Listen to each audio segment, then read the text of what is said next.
Нэг. За бата баг миний ярих хамаг юм ярьчлаа дөө. Би баг ярих юм байхгүй болчлоо тий. Миний баг ярий гэж бодож исэн бүх юмыг амар гарч ирээ ярьж байгаа. За бүгд нь өдрийн мэнд хүргэе. Намайг танилцуулсан байх Өнөр гэдэг 8 жил санхүү эдийн засгийн сургуульд эдийн засгийн ухааны тэнхимд багшилдаг байсан. За энд маш олон залуучуудыг хараад надад бол гайхамшигтай мэдрэмж төрж байна. Би энэ илтгэлийг тавихын тулд сая өглөө 9 цаг 30 минутаас ерөөгөөс наашаа явж ирсэн. Харин замын төгжил гайхуу байсан учраас ороод ирлээ.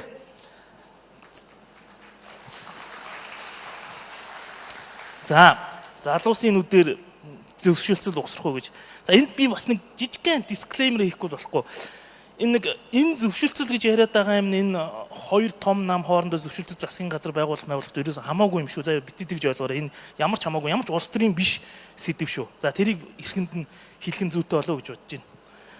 Та нарын дунд Last Samurai гэдэг киног үзчихсэн юм байна уу? Сүүлчийн самурай гэж Том Крузийн тоглосон киног. За үзчихсэн хүмүүс бол гараа өргөдөө. Нэлээд олон үзчихсэн байна. Тэр киноны маш олон гайхамшигтай хэсгүүдтэй л дээ.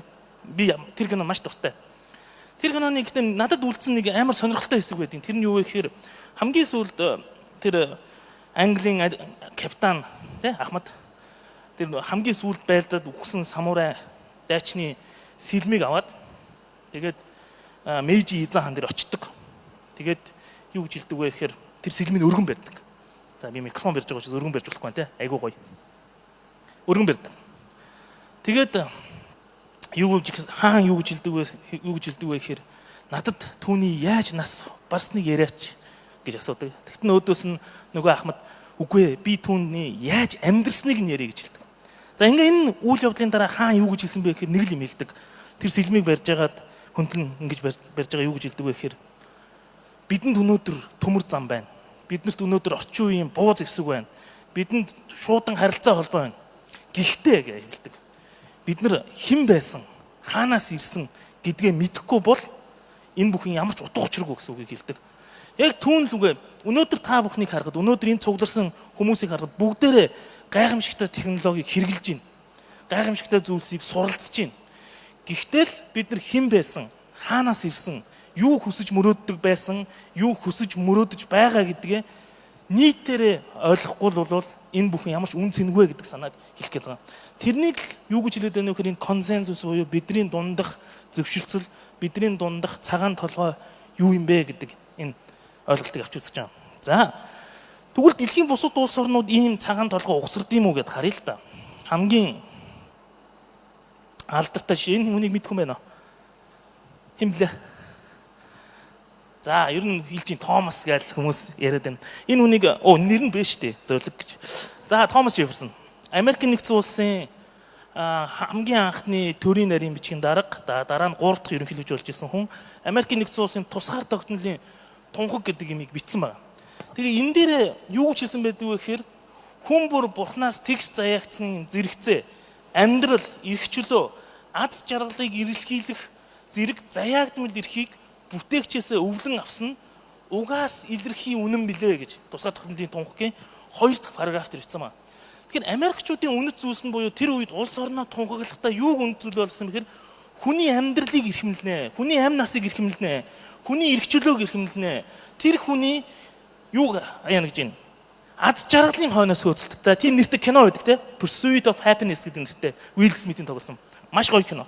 Тэгэхээр Америкчуудын хувьд энэ зүйлсийг өөрсдийнхөө үнэт зүйлсээ болгож ирсэн байна. За тэгвэл яг энэ Америкийн тусгаар тогтнолоос хойш нэг 13 орчим жилийн дараа бас нэг нүргэнтэй үйл явдал болсон. 1776 оноос хойш гэхээр 1789 онд. Тэр нь Францын хувьсгал. За Францын хувьсгалын уран юу байсан бэ гэхээр за би Францыг мэдэхгүй учраас жоохон бүдүүлэг дуудаж магадгүй мэддэггүй мэл уучлаарай. Liberté, égalité, fraternité гэж. За энэ нь юу гэсэн үг юм бэ гэхээр liberté нөгөө эрх чөлөө тий. Égalité гэдэг нь тэгш эрх тэгш байдал. Хамгийн сүүлд нь ахын дүүсийн холбоо гэсэн энэ ураг хэлдэг байсан байна. Тэгэхээр Францчууд Францын хувьсгалаас үүдэлтэй Францын бүгд найрамд улсын хувьд юуг чухалчилдаг байсан бэхээр эрх чөлөө нэгдүгээр дараа нь бүгдээрээ эрхтгш боломжтой. Хамгийн сүүлд нь ахын дүүсийн ийм холбоог үүсгэж гэж байгаа. Америкийн хувьд энэ боломжгүй байхгүй. Америкийн хувьд энэ сүүлийн үгэл нь боломжгүй. Яг тэр Америк маш олон өөр ялгаатай үндэстний улс учраас энэ үгийг хэрэглээгүй байх нь шүү дээ. Тэгвэл монголчуудын хувьд ийм үг байд юм болоо? Юу гэж бодож байна? Та нарын түүхийн багш юу энэ талаар ярьж өгж исэн болоо? Монголчуудын хувьд юу байд юм бол? За монголчуудын хувьд гэвэл би та нарыг цаг хугацаагаар жоохон ухраагаад аялуулъя. За одоо түүхийн хичээл орж байгаа гэсэн. Тэрний юу вэ гэхээр их Монгол улсын хувьд за бид нар ингээд Чингис хаан гэж ярихаар одоо нөгөө нэг идрээ мэдрээ 800 years ago гэж яриад айгүй бахархаад байдаг гэдэг чинь. Гэхдээ бид нар энэ агуу хүнийг бид нар зөвхөн нэг байлдан дагуулагч гэдэг утгаар нь харж болохгүй маа. Энэ хүний үзэл санаа, энэ хүний энэ гайхамшигтай хүний 2-р мянганы сууд хүн юу мөрөөдөж исэн юм бэ гэдгийг энэ хятадын Чанчун бомб гэдэг хүнд явуулсан захидлаас нэг тодорхой харагддаг. Өдгөө би 4 зөв, 8 зөвс, 5 өнгө, 4 харин олон улс орныг нэгтгэн хураагаад нэгэн төрлийн жолоонд орууллаа. За ингэж хэлсэн байна. Сэтгхүүл энэ нь манай шаниун улсад 1000 он 100 үед ис гарсан хэрэг болов гэж хэлсэн. Тэгэхээр Чингис хаан өөрийгөө хүнүүгийн шаниугийн заламжлагч гэж үздэг байсан байна. Тэгэхээр би үнэхээр хүнүү бол их Монгол улсын өмнөх улс байсан байна гэдэг энэ захидлаас их тодорхой харж болдог. Хоёрдугаар тэр үеийн монголчуудын үзэл баримтлал юу юм бэ гэхээр дайны дэлхийг эзлээд талаадаа гэсэн үг биш байсан байх нэ. Баахан газруудад яваал хамаг имийн устгаал түвээгээл гэж ярьдаг. Ийм байдлаар бидний магадгүй та нарын аав ээжүүдийн өвөө эмээгийн үеийн тархийг маш их угаасан байдаг. Чингис хаан гэдэг бол нэг муухай феодал хүн юм. Тэр хүн бол одоо хамаг имийг сүйтгэж исэн гэсэн маягаар бидний үг дээцийг гутааж исэн. Гэтэл энэ хүн бол юу хүсэж мөрөөддөг байсан гэхээр дайны дэлхийг нэгэн дээвэр дор хураая. Тэгээд хоорондоо байлдахгүй амар амгалан шашнаа шүтээд хамтдаа амьдрья гэдэг энэ мөрөөдлийг тээж явж исэн. Тийм ч учраас байлдан дагуул хийж исэн байх нэ гэж.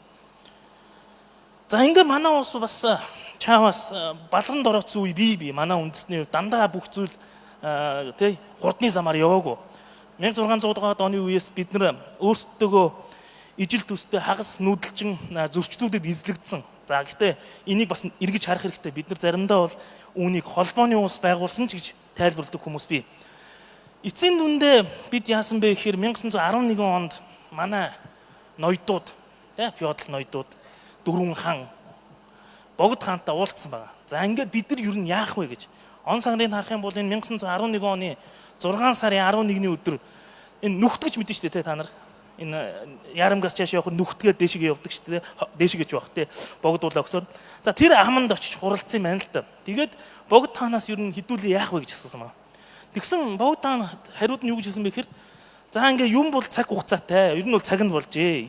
Одоо манай Монгол овгийн олон аймаг бүгдээрээ нийлж байгаад өөртөө улс болон тогтож шарын шашнаа баттган дэлгэрүүлж бусдын эрх мэдэл дарлагдах зовлон зүдгүүрийг үзэхгүй цаг болсон гэж хэлсэн.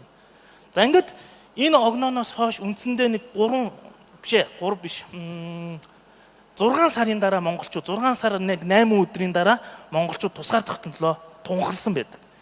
Энд битсэн зүйлийг харуул бүх монголчуудаа нэгтгэе гэсэн байна. Өөрийн улс болон тогтъё буюу төрийн тусгаар тогтнолыг ярьсан байна.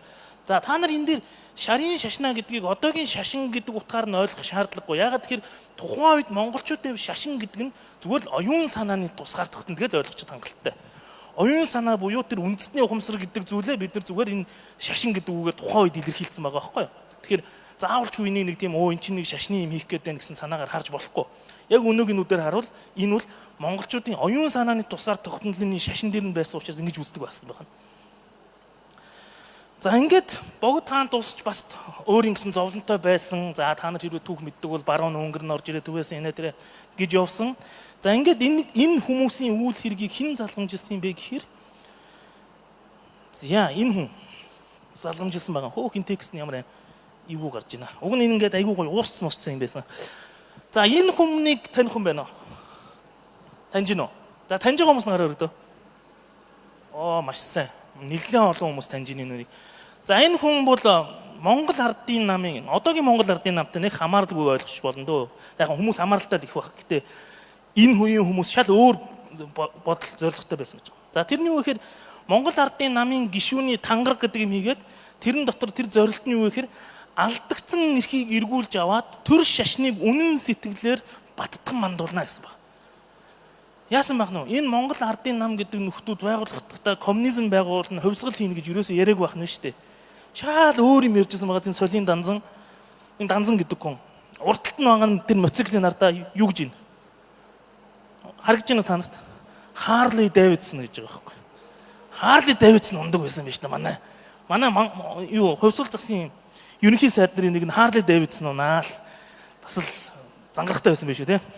Тэгэхээр энд мөн л энэ хүн энэ Монгол ардын нам энэ бол 1920 оны 6 сарын 15 буюу уг нь бол энэ Монгол ардын намын жинхэнэ байгуулагдсан өдөр нэ. Тэр 3 сарын 1 гэдэг нь бол би бол хувьдаа тэр өдрийг бол нэг тоодоггүй. За тэр нь найрын шир юм яах вэ? Тэгэхээр энэ хүн чсэн бүх монголчуудаа нэгтгэя. Төрийн тусгаар тогтнол, оюун санааны тусгаар тогтнолоо авч үлдъя л гэдэг мөрөөдөлтэй байсан байх нь гэж. За тэгвэл энэний дараа бол бид нар бас гадны улсын тодорхой нөлөөнд автаад ингээд зүдэрч байгаа хамгийн сүүлд нь 1990 онд яасан. Юу боллоо? За ардчсан хувьсгал болсон. Ардчсан хувьсгал болсны дараа Монгол улсын үндсэн хуулийг 1992 онд баталсан. Энэ дээр бид нар юу хийн гэж ярилцсан бэ гэхээр энийг мэддэггүй байна уу энэ текстийг.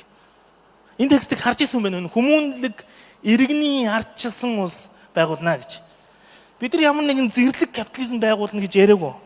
Бид нар ямар нэгэн клептокраси буюу нэг тийм эрх мэдэлтэй хүмүүсийн засаглал байгуулна гэж тохиролцоогүй байхгүй. 1992 онд тохирохдоо бид нар хүмүүнлэг нэгдүгээрт, хоёрдугаарт бид нар демокраси буюу ард түмний засаг ухсарнаа, иргэдийн засаглалыг ухсарнаа гэж хэлсэн. Тэгвэл энэ иргэдийн засаглал бий болохын тулд энэ демо буюу ард түмэн өөрөө краси буюу хүчтэй байж л энэ засаглал амжилттай явдаг. За энэ л бидний үнд зүйл энэ юун дээр байгаа, үндсэн хууль дээр байгаа зүйл нэгсэн. Тэгвэл нөгөө нэг бүх Монголоо нэгтгэн гэдэг санаа ер нь байгаа болов бидэнд? Байгаа гэж бодож байгаа юмсаар өргөдөө. За тэр санаа ер нь хаашаа явсан гэж бодож байна? Тэр санаа нэг газар байгаа. Нэг тодорхой, маш тодорхой нэг газар байгаа. Тэр нь бидний хувьд нөгөө л тусгаар тогтнол чухал учраас бид нар төрийн дуул буюу улсын дуулдаа юу гэсэн бэхээр дархан манай тусгаар улс гэж хэлсэн байна. Дараа нь хоёр дахь мөрөн дээр нь юу гэж байна? Даяар Монголын ариун голомт. Зүгээр энэ халахуудын ариун голомт гэж хэлээг байх нь шүү дээ. Эсвэл юу гэдэг чинь энэ нэг 1.5 сая хавтгай дөрвөлжин километрийн ариун голомт ш. Энэ бол бүх дэлхийгээр тархсан монголчуудын ариун голомт нь шүү гэсэн учраас бид нар энд улс төрийн хувьд нэгдэл Монгол гэхээс илүү үндэстэн ба соёлын хувьд нэгдэл Монгол гэдэг санааг энэ төрийн дуулд авч үлдсэн байдаг. Төрийн дуулын багш нь тайлбарлаж өгч ирсэн оюутан байна уу? Сурагч байна уу? Би тэг анхных нь тайлбарлаж өгсөн нь болчихж байгаа юм уу те? За тэгвэл энэ төрийн дуулд гэдэг юм чинь ийм эрхэмсэг, ийм хүчрхэг үзэл санааг өөртөө агуулсан учраас дараа нь дуулах тоолондоо та нар бодоорой. Даяар Монголын ариун голомч. Дараа нь маш гоё нэг үг байгаа. Тэрний үг гэхээр жаргалын түлхүүр, хөгжлийн тулгуур гэж байгаа. Тэгэхээр бид нар жаргалын садаа, хөгжлийн садаа биш байх нь шүү дээ. Маш олон залуучууд Монгол улсыг орхио явж гин жаргалыг өөр газар ирж. Гэтэл тэр жаргалын түлхүүр, жаргалын тулгуур, хөгжлийн түлхүүр нь энэ улс байх нь шүү дээ. Энэ улсад бид нар өөрсдийнхөө жаргалыг олж авах хэрэгтэй. Энэ улсад бид нар өөрсдийнхөө хөгжлийн түлхүүрээр хаалгыг нээж орох хэрэгтэй байна шүү дээ. Энийгээ бид нар үндсэн энэ төрийн дуулдад хийсэн байдаг. Энд бидний үнд зүйл явж идэг. Гэтэл энийгээ бид нар ухамсарлагдаггүй юм шиг байна л да. Тэгэхээр та нар дараагийн удаа энэ төрийн дуулаа дуулахдаа өгүүлбэр болгоныг илж мэдрэх хэрэгтэй. Энд бидний үнд зүйлс нуугдсан байдаг гэдгийг ойлгох хэрэгтэй. Тэгээд энэ үнд зүйлсийг угсрахын тулд бид нар юу хийх юм бэ? Хийхийг би санал болгож байгаа юм бэ гэхээр дөрвөн ширхэг C үсгээр хэлсэн юм байгаа маа. Энэ англиараа нэг дөрвөн ширхэг C үсэг байгаа. За би тэр дөрвөн C-ийг шууд англиар хэлээ явчих. Эхнийх нь суур мэдлэг мэдээлэл гэдэг нь core knowledge гэж байгаа. Хоёр дахь нь нухацтай сэтгэлгээ гэдэг нь critical thinking. Гурав дахь нь зөвшөөрөл буюу consensus. Дөрөв дахь нь хамтын ажиллагаа буюу collaboration гэж байгаа. Тэг яг ингээд энэ дөрвийг нийлүүлээ би нэг дөрвөн C гэдэг юм хэлээд байгаа. Биднэрт үнэхээр суур мэдлэг мэдээллийн нээлттэй байдал хэрэгтэй байна. Бид нар үнэхээр суур мэдлэгээ маш олон мэдлэг, дата энэ бүх зүйлсийг бид мэддэг баймаар байна. Дараа нь тэр зүйлээ мэддэг, ил тод болгох юм бол тэрэн дээрээ бид нухацтай сэтгэдэг баймаар байна. Тэр асуудлаа critical боддог баймаар байна. Ингээд энэ дээр бүтээлч мэтгэлцээ өрнүүлдэг баймаар байна. Ингэх юм бол бид нар яг вэ гэхээр зүгээр нэг даргын ч юм уу өөр нэг хүний хийсэн одоо юу гэдгийг ингэцгээ гэдэг урайлаа оцсон шинжтэй үнд зүйлтэй биш. Харин жинкнээсээ бидний тархин дундаас гарч ирсэн тийм дундын үнэт зүйл зөвшөлттэй болно гэсэн. Хэрвээ бид нар ийм дундын үнд зүйл зөвшөлтсөлтэй болчих юм бол бид нар яаж эхлэх вэ? би энтэйг маш амархан ойлголцсон, би эндээ итгэж эхэлнэ, би энийг ойлгож эхэлнэ. Ингэх юм бол бид нар хамтарч ажиллаж чаднаа. Монголчууд хамтарч ажиллахдаа таарахын гэд байдаг шалтгаан үндсэндээ бид нар дундынхаа зөвшөлтслийг хангалттай хэмжээнд босгож хийж чадахгүй байна. Дундын зөвшөлтөө босгохын тулд биднэрт асуудлыг нухацтай сэтгэх энэ ур чадвар хэрэгтэй байна. Асуудлыг нухацтай сэтгэхийн тулд бид нар тэр нухацтай сэтгэж байгаа мэдлэг мэдээллүүд нь бүгд илт гад байх хэрэгтэй гэсэн. Тэгээд хамгийн сүүлд нь бид нар хамтарч ажиллаж чадах юм бол юу хийж чадах вэ? Даяар Монголын ариун голомт болж чадна гэсэн. Жинхэнэ утгаараа тэр цагт бол дэлхийн дээр байгаа тархан суурьсан монголчууд бүгдээрээ энэ Монгол улсыг харах болно. Магадгүй энэ эртний нүүдэлчин улсуудын угсааныхан ч гэсэн бидрийг маш талархалтай нүдээр харах болно гэдгийг хэлэх гэсэн юм аа. За ингээд энэ дөрвөн угсарсны дараа бид нар энэ ажлаа эхлүүлээ явж байгаа. Одоо бид нар юу хийж гисэн бэ гэхээр залуучуудын дунд судалгаа авсан. Та бүхэн юуг чухал гэж үзэж байгаа юм бэ? Юуг шийдэж чадна гэж үзэж байгаа юм бэ гэсэн судалгаа хийсний үр дүнд. За энэний босоод тэнхлэгт нь юу байгаа юм бэ гэхээр асуудал хамгийн их асуудал болж байгаа зүйлсийг ингээд асуусан байгаа. Хэвтээ тэнхлэгт нь хамгийн амархан шийдэгдэх боломжтойг нь асуусан байгаа. Тэгээд асуусан чинь тэнд нэг 3 цэг сайхан сугараа гараад ирсэн байгаа. Анзаарч байна та нар. Уншаад өгөх юм бол нийгмийн бодит оролцоо, боловсрол, за тэр ерөнхий боловсрол, ажилгүйдэл, хөдөлмөрийн зах зээл гэсэн энэ 3 сэдв байна. Энэ 3 бол Монголын залуучуудын өнөөгийн хувьд хамгийн тулгамдж байгаа бөгөөд хамгийн шийдэх боломжтой 3 асуудал гэж залуучууд өөрсдөө энийг хийсэн. Энэ дэр бараг 500 орчим төвөрний хэмжээтэй ийм судалгаа хийсэн байгаа. Янз янзын насны, янз янзын нийгмийн секторын ажил мэргэжилтэй залуучууд оролцсон. Тэгэхээр бид нар энэ оролцооны ажлыг өнөөдөр ингээд энэ цугдраад хийж байна. Энэ асуудалд оролцъё гэж. Нөгөө хоёр асуудал нь юу вэ гэхээр боловсрол, ажилгүйдэл. Тэгэхээр бидний боловсрол, ажил эрхлэл буюу хөдөлмөрийн зах зээлийн асуудлууд дээр манай залуучууд оролцоогоор шийдэх юм байна гэдгүүднээс энэ дээрээс энэ илтгэлийг бид нар хилцэж байна гэсэн үг. За бид цаашид юу хийх юм бэ гэж. Одоо энэ бол ингээд эхлэлийн цэг байна шүү дээ. Бид нар асуудлаа мэдчлээ. Өөрсдийнхөө үнэт зүйлийн ундрагыг харчлаа. Цаашдаа бид юу хийх юм бэ гэхээр өөрсдийнхөө энэ асуудлыг хилцэн, бодлого боловсруулагчд хүргэн, шийдлийн боловсруулна. За тэгээд тэр олон нийтэд хүргээд ямар шийдэл боловсруулад байгаа юм бэ гэдгийг олон нийтэд хүргээд явцын банк хэнд сайжруулаад ингээд оролцож явна гэсэн. Зүгээр одоо ингээд найдад хайж болохгүй гэсэн. Банк хойноос нь яа гэсэн үг. Хөөцөлтгөөтэй гэсэн. Нөгөө демос ч өөрөө ямар байх ёстой гэсэн үг. Ард түмэн буюу залуучууд өөрсдөө оролцоотой хүчтэй байж л бид нар энэ хүмүүнлэг иргэний ардчилсан улс гэдэг зүйлээ авч үлдэж чадах нэ гэж. Дараагийн слайд. За бодлого боловсруулагч нөлөөлөхийн тулд бид нар одоо технологийн дэвшлиг ашиглах хэрэгтэй. Тэр нь бол хуучин бол энэ мэдээлэл амархан дамждаггүй байлаа шүү дээ. Одоо бол бид нар энэ мэдээллийг амархан дамжуулдаг хоорондоо маш хурдан холбогддог болсон учраас бид нар энэ олон талт үзэл, олон ургалж үзэл, за эдрийг бүгдийн хооронд нийлүүлээд санал үр дүнгийн хүрэгдэг, буцаагаад нэгтдэг ийм платформыг ухсарч байгаа маа.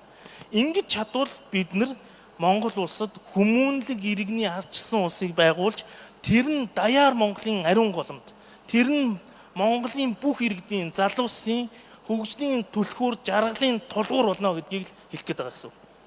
Тэгэж чадна гэдэгтээ та бүхэн итгэж байна уу? За тэгвэл энийг хамтдаа хийцгээе гэж уриалж байна. Бүгдээрээ төрийн дуулаа ухамсартайгаар дуулцгаая. Баярлалаа.